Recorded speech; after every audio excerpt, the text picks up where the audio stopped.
बाप रे, ये क्या? शिकार और पानी मिलने की वजह से मैंने तो सोचा ही नहीं कि गड्ढा इतना गहरा है। अब मैं बाहर कैसे निकलूंगा? हाँ, मैं पहले पेट भर के पानी पी लेता हूँ। भेड़िया जी भर के पानी पी लेता है। अरे, मैं तो भूल ही गया, मेरे सामने तो शिकार खड़ा है। एक काम करता हूँ, मैं इस गाय को खा लेता हूँ, उसके बाद बाहर निकलने की तरकीब बनाता हूँ। भेड़िया धीरे धीरे करके अम्बा गाय के पास आने लगता है। अम्बा डरी सहमी सी थर थर कांपने लगती है। हे भगवान, ये भेड़िया तो मेरी ही ओर आ रहा है। मुझे लगता है आज मैं नहीं बचूंगी, ये मुझे खा जाएगा।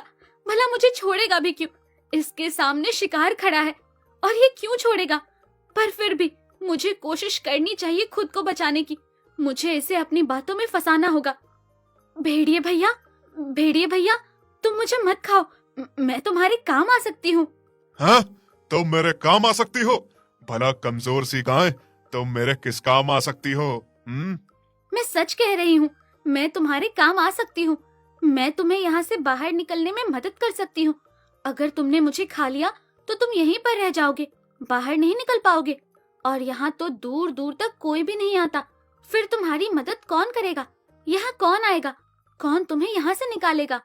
तुम मुझे यहाँ से कैसे निकालोगी? तुम जानते हो, मैं यहाँ कल रात से इस गहरे गड्ढे में ठंडे पानी में फंस गई थी। मदद के लिए मैंने बहुत चिल्लाया, लेकिन मेरी मदद के लिए कोई नहीं आया।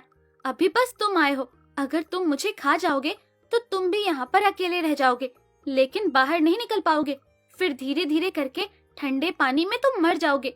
इसलिए मैं कहती हूँ, मेरी बात मानो और एक दूसरे की मदद से बाहर निकलने की कोशिश करते हैं।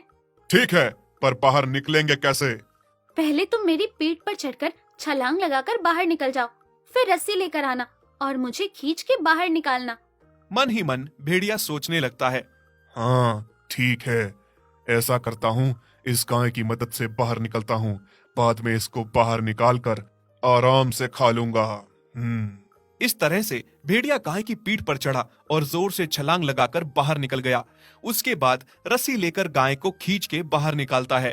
अब जैसे ही भेड़िया गाय को खाने वाला होता है कि गाय बोल उठती है। शुक्रिया भेड़िया भैया, तुमने मेरी मदद की।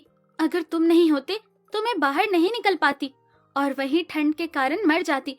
तुम बहुत अच्छे हो, मेरे लिए किसी फरिश्ते से कम नहीं हो। भगवान ने तुम्हें मेरी मदद के लिए भेजा है, इसके लिए मैं बहुत शुक्रगुजार हूँ। अम्बा ने भेड़िए को अपनी बातों में फंसा दिया। ये सुनकर भेड़िए की आंखें नम हो गईं। उसकी आंखों में आंसू आ गए। वो अपनी तारीफ सुनकर बहुत खुश हुआ कि गाय उसकी तारीफ कर रही है, उसका शुक्रिया अदा कर रही है। नहीं, मदद तो तुमने मेरी की है, या फिर तुम यूं कहो कि हम दोनों ने एक दूसरे की मदद की है। दोनों ने एक दूसरे की जान बचाई है। भगवान ने हम दोनों को एक दूसरे की जान बचाने के लिए भेजा था।